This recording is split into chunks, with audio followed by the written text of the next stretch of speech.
All right, welcome back, everybody. We are here with another interview today. I'm going to have Wolfy on. Very happy to have you on, mate. You know, we've been chatting, trying to find a day and all that kind of stuff for a little while, but we got there. We got there. You know, we're sorted, and you're on now. So yeah, I appreciate you coming on. I suppose we'll kick off. Very simple question: how you doing today? Hey man, I'm doing good, and also thanks for having me. Yeah, no worries at all. Okay, so I wanted to start with a little bit of your history as a player. We just touched on it a little bit because I wanted to get some things streamlined. You know what I mean? And it is Yeah, somewhat muddled, I guess. But we'll you can touch on the full on history if you want, like you just did with me. But I think also important to basically understand for a lot of people that are maybe more familiar with your work in the European teams and the more recent therefore teams since sort of August of last year. You did play out in America for a fair chunk of time.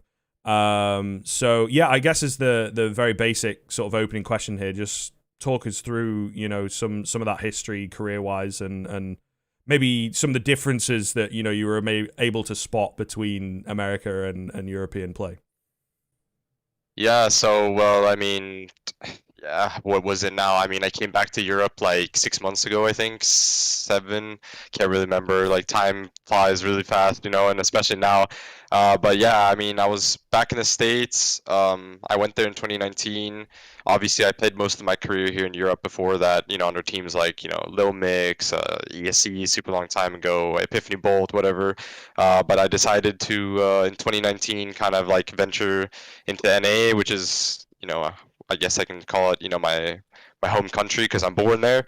So I always had that dream of going back and trying to play, and that's what I did in 2019. And I was there for about, I would say, a year and a half. I got stuck under, I flew back to Sweden twice in between, but it was hard because of Corona and stuff. But yeah, and I mean, I always wanted to go and play in the US because for me it was, I don't know, NA was just like one of those places where you saw it on YouTube all the time, like NAFPL with Dazed, Steel, all these guys. Like it looked so much fun, Tarek, and I don't know, I just felt like it was, to me, since I am American myself, I've always felt like it's my people, you know what I mean? Like in Europe, I'm basically, I mean, in my team, the communication is really well and the English is pretty good, but it's like, I speak fluent English and, I have, how do you say, like my own culture, not in one way, but like they call me like the NA guy in my team Mm. because I don't know, but in NA you have that same like vibe with them. So I always wanted to go and kind of experience that and just like the companionship or whatever you say. And I don't know, I just always wanted to play with Americans, and that's what I did. I ended up playing, let me think, with Oceanus first. That lineup, that was before kind of like NA kind of started going. I wouldn't say died because like it's obviously not dead or whatever, but it started going downhill, and it was right before COVID and everything hit, and there was still a few like decent NA teams playing. Like Chaos was still there. They had the 100 Thieves and all these teams, and I was playing with Oceanus at that point. Then people in that team decided to go to Valorant because Valorant had just released. Mm. And then that's where I found myself on Swedish Canadians. Then after Swedish Canadians, we signed with Six Gear. And then Six Gear, after that, we lost the org, and then I got kicked from the team, and then I joined Secret Club, and then I played from, on Secret Club ever, since I joined them to the point where I left NA, and, that team was kind of like, it ended up becoming like my team later, where I was rebuilding and stuff because people were leaving and joining and whatever, so on, so on. But, yeah, I mean, I don't know. I had a lot of fun playing in NA. It's kind of sad the way things turned out though, because I kind of came a bit too late. I mean, I Mm. remember going on like Christmas break one time, like 2016, and playing for like a month. And if I would have went back to NA then, maybe things would have been different. But now when I went, it was kind of like, Valorant came, COVID hit, a lot of people left the game, a lot of orgs pulled out, and it was just kind of I don't know. It was just bad timing, I would say. But I mean, I still had a lot of fun. It was a good experience for me. It was also very different because I'm used to like Well, obviously, before I went to the States, I played with the Final Tribe, which is basically like the Lil Mix gang. But we were signed under the Final Tribe, which is now Godsent. And I was playing with Pith, Quicks, HNS, Vanity, um, and geez, I can't even remember my last teammate. But yeah, oh, Peron, and yeah, and it was like, that was like the first time I would say I got into the pro environment, like the real pro environment. We started practicing, like that was the first time I was practicing tier 1 teams. That was the first time, it was a full-time job. It was taken super serious and whatever. But then when I went to NA, with the way the things were with the orgs, and I don't know, it's kind of different. Like the people in NA, they take the game serious, obviously, but it's not as serious as like the Europeans. Like here, it's very much, for people here, it's like kind of do or die. Like a lot of people, they want to go pro. I mean, you play Facey level 10, like you're playing Russians, people from Denmark. I mean, all over Europe. The only reason I say Russians is because every queue I play is like it's against the 5-stack Russians who are just like destroying you.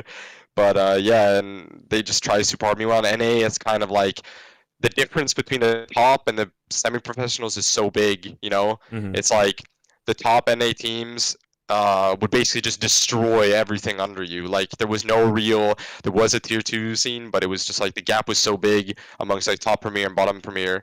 And then just the mindset is very different. A lot of people hand it just kind of like, it's a video game. Obviously you can go pro and whatnot, but I don't know. Like I had a lot of good times, but also very bad times. Struggling with like teammates, struggling with personalities, struggling with just getting people to do simple things like practicing, watching demos, just literally waking up for qualifiers at like 6 in the afternoon. It's like things like this that just here it doesn't exist. I mean, you do that, you're kicked, because here it is a full-time job for people, and people handle it that way because everyone here wants to win. So.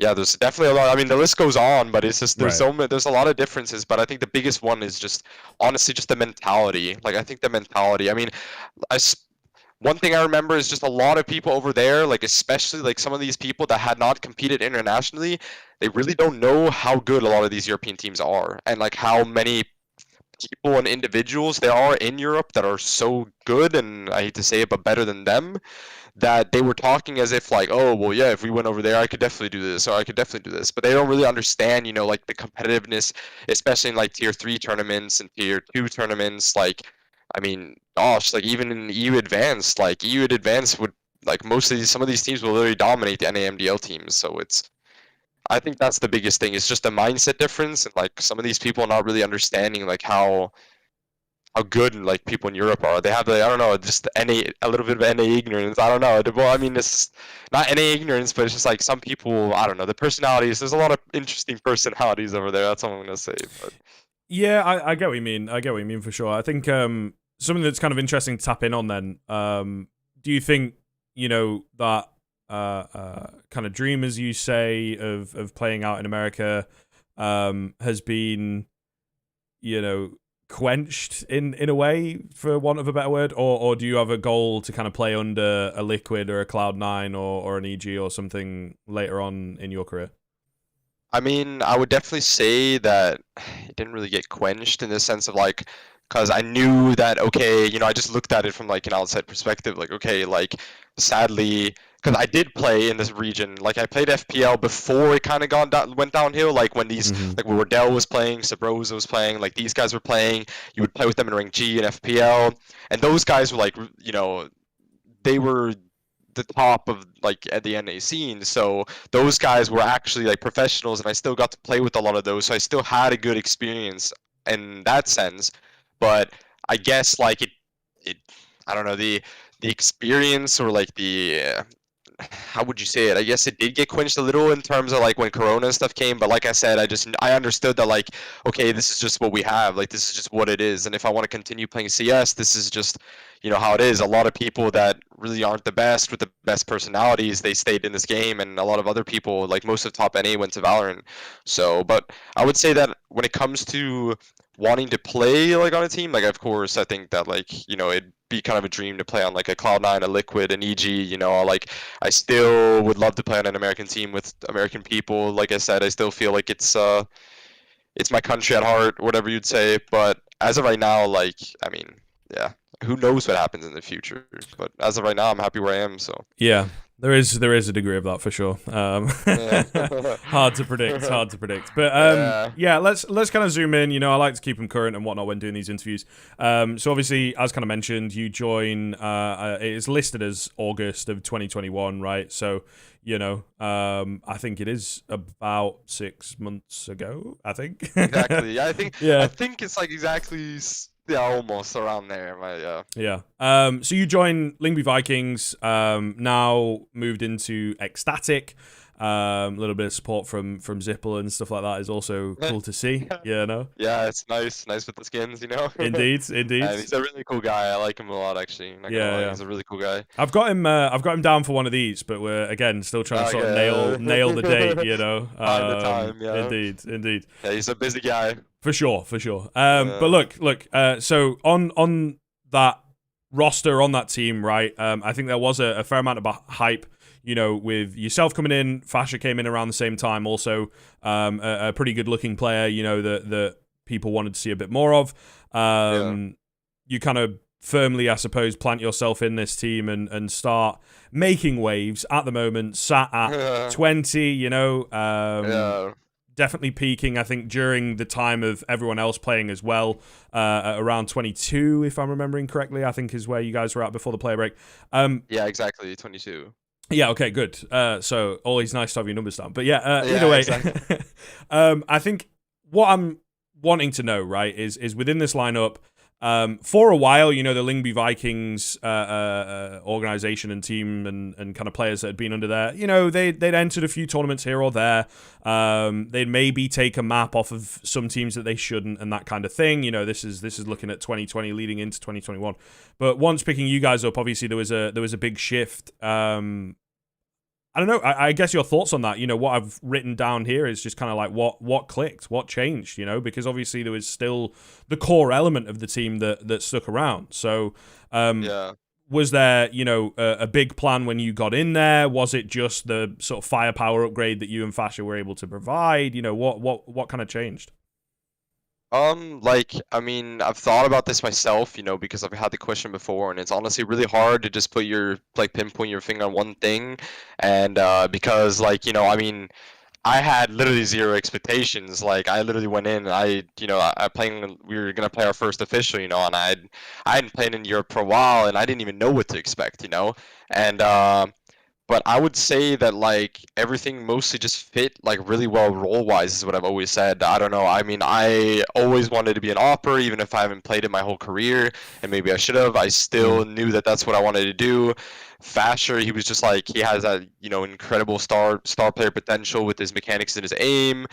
And then we have Bertram Sky, who's just a super good in-game leader and all-around, like, just good leader and, you know, good guy. And then we have Manx and Dafu, obviously super talented riflers and, you know, support players, and they're both super smart. They come up with a lot of ideas, and I think there's everything fell together role wise, and we clicked really well, like personality. You know, I think that's one thing that a lot of people kind of, how would you say, miss out on in teams is, like, you know, a lot of people look at stats, they look at, like, okay, who can we get that has good aim, blah, blah, blah, but, you know, there's a lot more things to a team that has to click, in my opinion, you know, like I said, it has to fit both role-wise, you have to be, you know, good outside and inside of the server, you can't just, you know, it can't just be all business, you know, no pleasure, whatever you say, like, you know, and that's kind of like what Bird said when we first joined, he's like, you know, okay, this is how we set up the schedule, we have time, you know, before practice where we're gonna talk and chill because we want to get to know each other and we want to have a fun time, because before, you know, they had previous experiences where it was a bit more just playing together and more business, and it just was not fun or pleasant at all.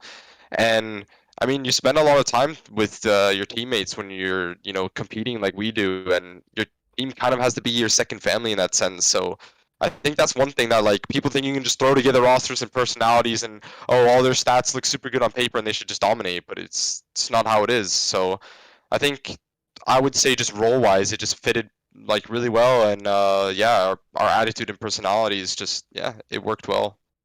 Yeah, no, I think definitely you can see kind of some of that energy because I guess a bit more history for people, right? Like Dafu and Manx came in a few months before you guys, I think, and it probably was a little bit of a boost from the Danish scene in that sense. Let's give this a go, and then some serious kind of changes needed to come in and take a bit more of a look. And I think we have seen more of these, mid-level teams looking around for more talent, regardless of where they're from, right? And I guess communicating in English and everything has become a bit more of a viable option. So it definitely, I suppose, has worked out really well for you guys, obviously. But I think it's an interesting just sort of thought that's popped into my head about how kind of volatile this level can be. And obviously it's been known for a while that the schedule's pretty crammed, I mean, in general, but in that sort of tier 2, maybe in the tier 3 where you guys were playing every now and then, it can be kind of crazy.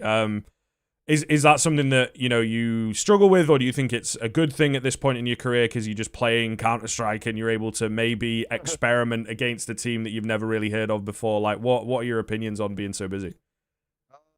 I mean, I think it's like a double-edged sword. There's negatives and positives. Like, I think that the positives, I would say, is obviously, like, not only is it a way for teams to, get an income from prize money, it's a way for teams to practice, compete. Like, it's everything, competing, practicing. You have something to always practice for, because if you're playing like 3-4 tournaments like we were I was about to say 5, but I don't think we played that many at one time, but 3 or 4 we were definitely at one point. You have a lot of games, so you're constantly practicing, and you feel like you're waking up, okay, today we're hitting practice, you're full focus because you want to perform in the matches. So I think that, like, in those senses, it's it's just positive, really, and it's good because it helps people develop and grow, not only as a team but individually. But also the negatives, I said, is like kind of burnout, because that's kind of what we ran into at the end of this end of the year. I would say we were playing, like, there was a point where we didn't have like a break for 2.5 weeks. Like, we were playing every single day, both practice, and even if we played official matches, like say we play them early, we would practice later on in the day, and we were just on the grind. And I mean, it did pay off, but in the end, like, I mean, we went like, what was it, lost like 5 games in a row at the end before last season, and we were all just basically like, it was, we told each other, like, man, I've like forgotten how to play this game, because we kind of hit like that burnout period. So I think it's both, like, it has its positives and its negatives, but I think the key is just to figure out how to balance it out, But I also think it's really good in the sense of, at least there is competition and there is tournaments, because, obviously in NA we had like ESEA Cash Cup, and then, the open qualifiers for the big things.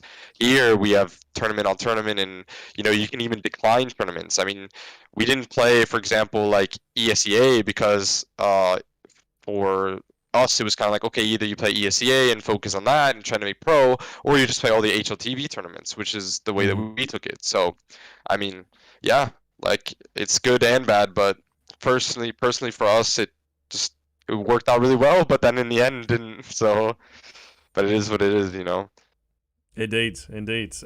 I guess tapping into that a little bit is, are the priorities going to change ever so slightly? Are you going to focus, because the whole conference and things like that is making it I guess a bit more of a challenge if you're a consistently winning team of that now ESL Challenger League, what would have been MDL, but also it does open the door a little bit, and there's a few different paths and whatnot. And I guess this is something actually kind of curiously about your sort of more mix of nationality teams. It can be a bit more of a challenge maybe to enter into your national leagues that give you a spot in conference. So talk to me about like where you guys are at, because I think obviously you've proven that you can win the HLTV tournaments as you say. So maybe are you going to turn a few of those down because you can get the big prize from the one Pinnacle Cup that equals 3 of those other cups that they what I mean? Like, are you thinking about ESEA as an option at the moment, or what? I think that, like, I don't really know what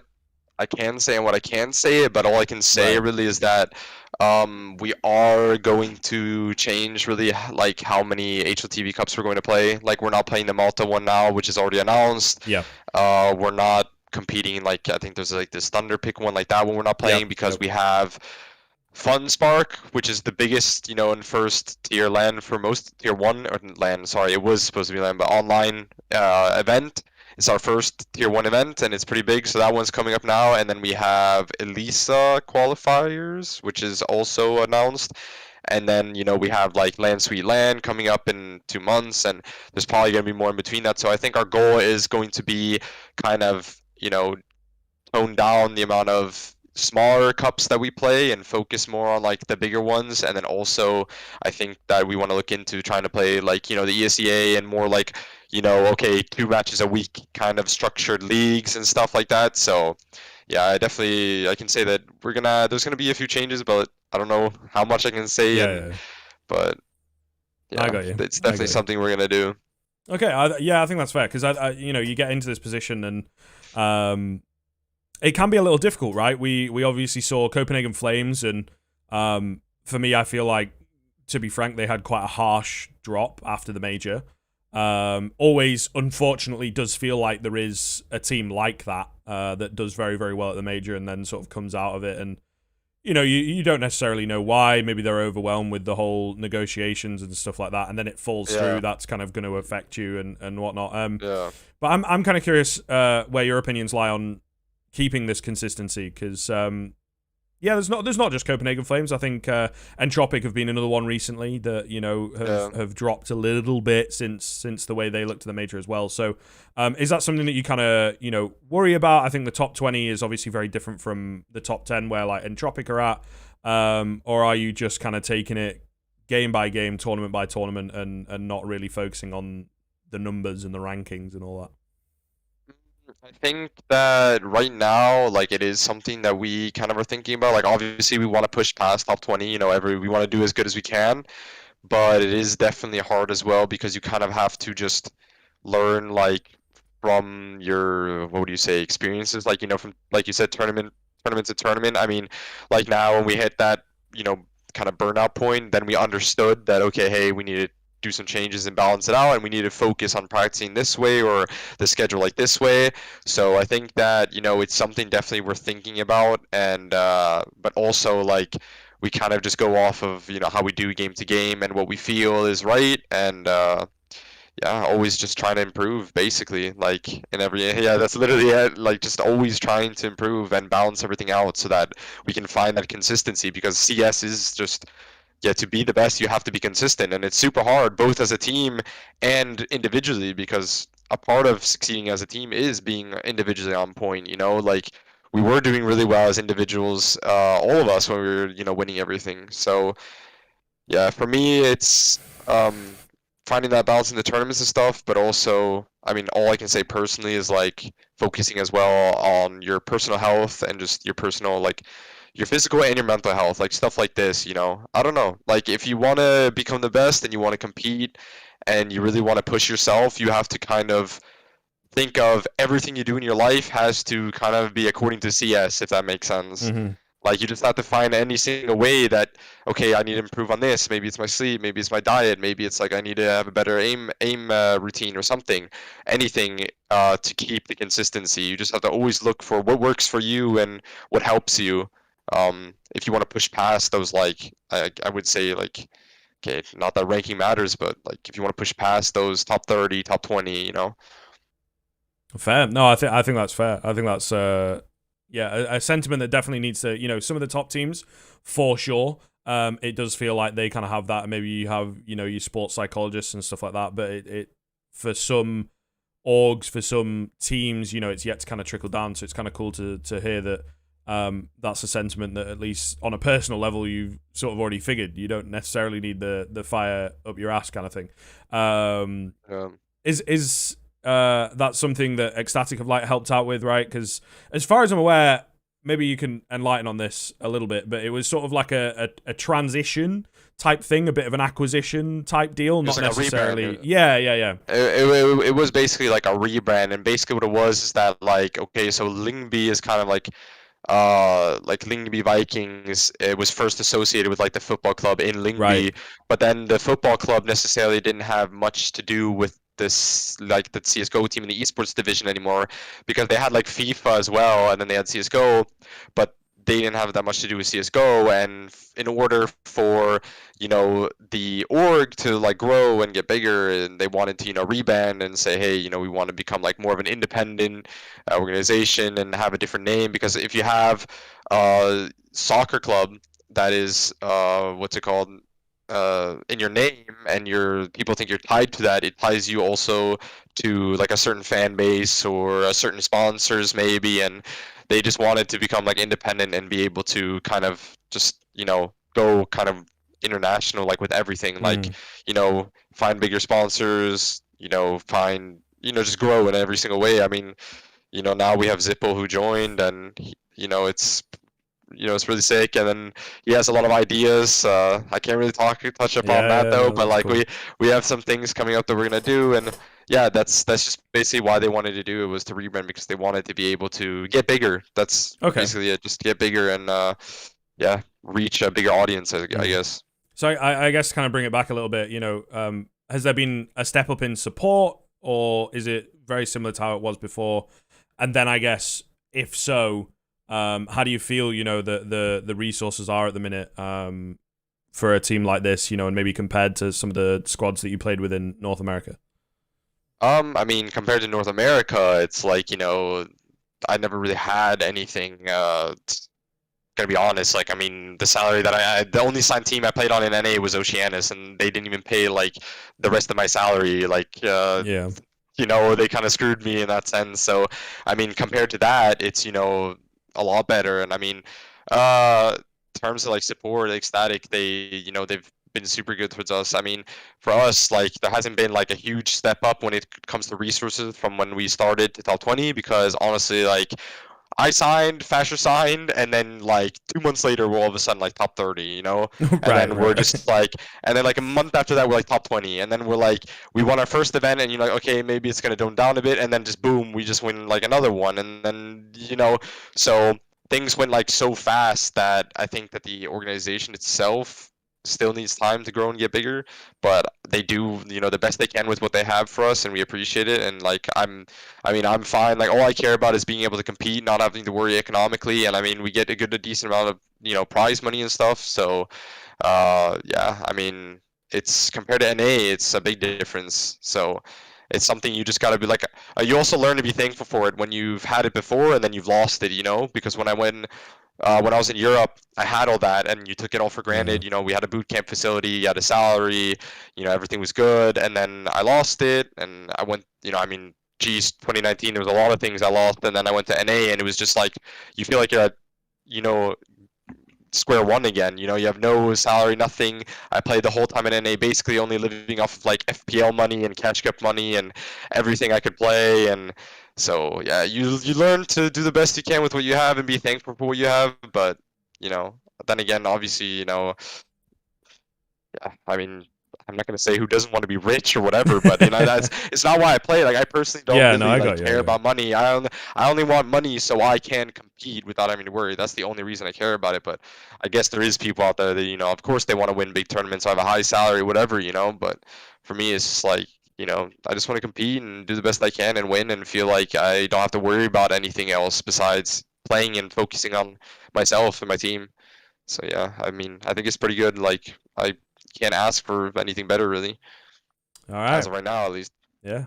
There you go, dude. There you go. I think that'll Yeah, be a good message for us to finish on. We're hitting that mark. yeah, yeah. Again, thank you very much for coming on. Been a lot of fun and great to chat to you. Super vocal, and we got a lot of insights. Into the player, into the squad, Yeah, and all that kind of stuff. So thanks again, dude. yeah. No, thank you, man. I mean, it's always fun to hop on interviews and kind of express yourself. And a lot of people don't really. I've seen HLTV. They think they know my past, my history and stuff, Yeah. but like, it's they don't. So it's nice to kind of share about who I am and stuff. Yeah, thanks for having me, bro.